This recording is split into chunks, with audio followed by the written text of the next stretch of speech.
Chartbuster segment for all of you ladies and gentlemen. That's what's on our chartist radar. And with that, we now like to invite Vinay Khattar, the head for research at Edelweiss Wealth, joining us live right here. Vinay, before we get stock specific, before we, start talking about the new ideas that you're floating, just a quick word and update on what it is that Edelweiss is also telling its clients for when it comes to this year. We on ET now have been talking about how our viewers can prepare for the next bull run. And as we do that, what is it that Edelweiss is telling its clients? A year of zero returns, negligible returns? Hi, morning. So the way we see the markets, our first half in the calendar has been fairly stressful. Now, we all know that the primary driver of this stress is coming from abroad. This is a US-led correction, which was driven by very easy monetary policy and leading to massive high inflation. And obviously now you find Fed coming in very aggressively and trying to correct that inflation. All the emerging markets have been seeing significant outflows, and India is no exception. But if you look at actually MSCI Emerging Market Index, the outflows from emerging markets started somewhere in Jan-Feb 2021. But Indian market started seeing correction exactly 12 months later, post Jan-Feb 2022. So 6 months have been quite bad. Our markets have corrected by almost 16% from top to bottom. Nifty indices, the other smaller cap indices have got beaten up much more. Now, what do we see in terms of value? At 15,000 to 15,500 range, our sense is that value is beginning to emerge. FY24 EPS is likely to be closer to 1,000 rupees. It was upward of 1,027. It has got corrected a bit more. The earnings have come down in last quarter. In this quarter, probably you would see some more correction.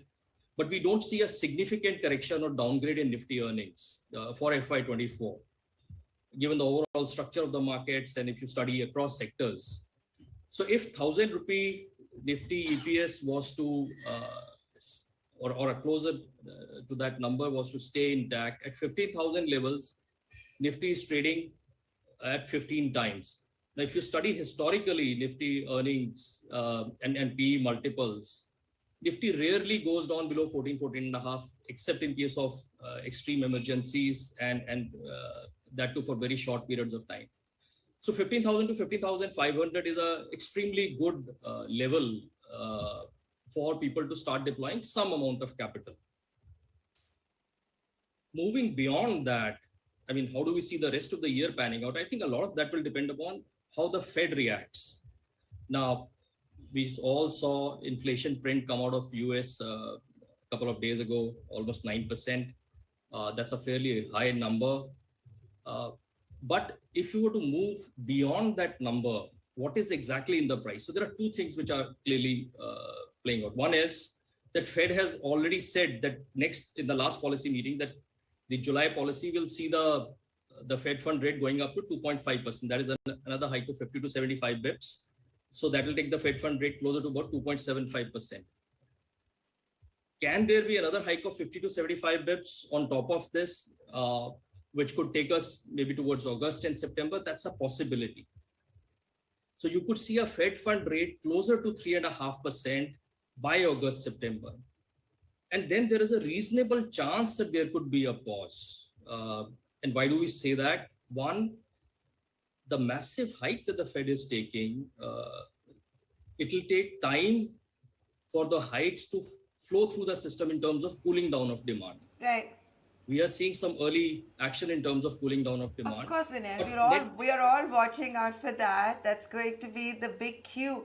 Vinay, that's of course going to be the big cue when we know when the FOMC meet takes place on 25th and 26th of July, 100 basis points, 75 basis points.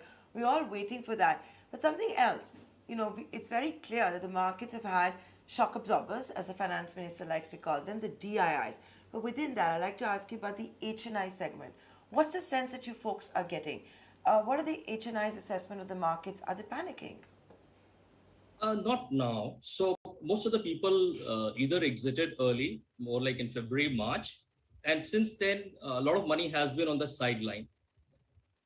We see some initial trends of people beginning to deploy capital, but that is still early days, and some stock picking is beginning to happen.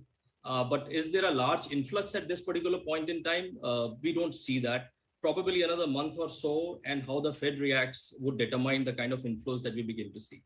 But a very important factor that will play out here is whether we see FII exits toning down or stopping.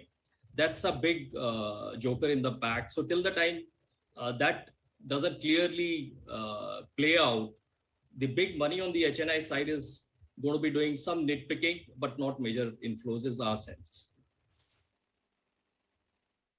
Good morning. Just checking the India strategy, and themes that stand out here are consumption and Capex. You believe that that's where we're going to see leadership. Don't you believe that the high interest rate, the high inflationary environment could be a deterrent for both of these sectors? So right now, the demand appears to be just too strong. Our channel checks across the board are telling us that people or corporates are not seeing too much of demand contraction.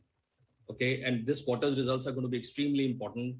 Another 15 to 20 days or 30 days, we'll have a lot more ideas as the con calls across sectors begin to play out, and what the managements are speaking in terms of demand contraction, given the hike in interest rate and higher commodity prices and so on and so forth. But we must not forget a couple of things. One, the commodities have begun to correct aggressively across the board. So probably the impact of slowing down of demand, even if it was to happen, would be a shorter term phenomena, and then it could play out.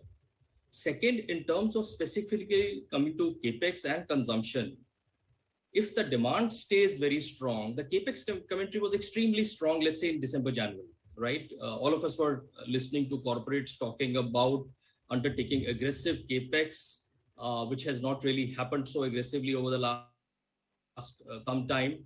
And if that Capex cycle was to play out aggressively, our sense is a lot of stocks can do very well. Even on the consumption side, let's look at what's happened this quarter.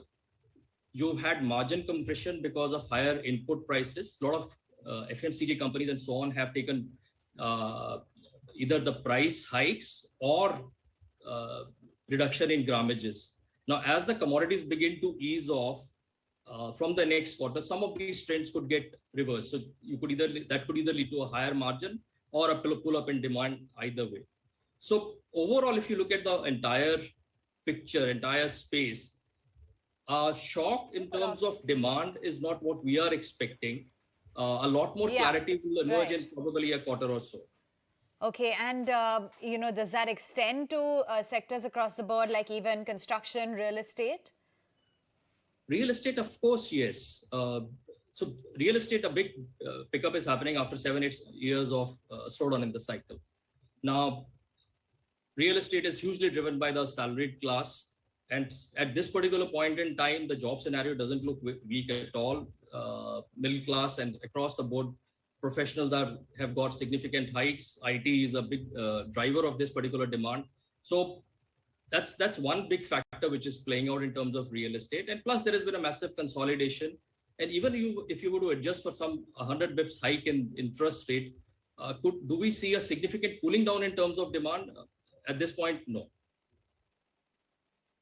Okay.